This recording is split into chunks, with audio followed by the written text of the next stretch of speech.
রাতের অন্ধকারে আপনি যদি পথ চলার সময় আপনার সামনে হঠাৎ সাপ অথবা কালো বিড়াল দেখতে পারেন, আপনি সরাসরি সেইটাকে কালো বিড়াল মনে করবেন না। কেননা 24 ঘন্টার মধ্যে জিন সাপ নাই বিড়াল আকৃতি ধারণ করে, এগুলো তার ধারণ করাই লাগবে। যদি পথ চলার সময় হঠাৎ করে আপনার সামনে কালো বিড়াল পড়ে যায়, তাহলে আপনি সাথে সাথে আয়াতুল কুরসি পড়ে নেবেন।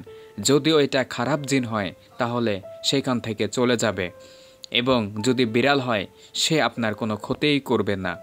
অতএব রাতের অন্ধকারে চলার সময় অবশ্যই আপনি এই সতর্ক অবলম্বন করে চলবেন। কেননা জীবনে ছোট্ট একটা বিষয় নিয়ে অনেক কিছু হয়ে যেতে পারে। আমরা মুসলমান, আমরা জিন বিশ্বাস করি। আমরা জানি আল্লাহ তাআলা মানুষ এবং জিনকে সৃষ্টি করেছেন। এর মধ্যে কিছু ভালো জিন আছে, এর মধ্যে কিছু খারাপ জিন আছে। এই জিন জাতি 24 ঘন্টার মধ্যে একবার সাপ নাই বিড়াল ধারণ করবে। তাই রাতে পথ চলার সময় অবশ্যই সতর্কভাবে চলবেন আর আয়াতুল কুরসি মনে রাখবেন। ইনশাআল্লাহ নিরাপদে আপনি বাড়ি পৌঁছাতে পারবেন রাতের অন্ধকারে।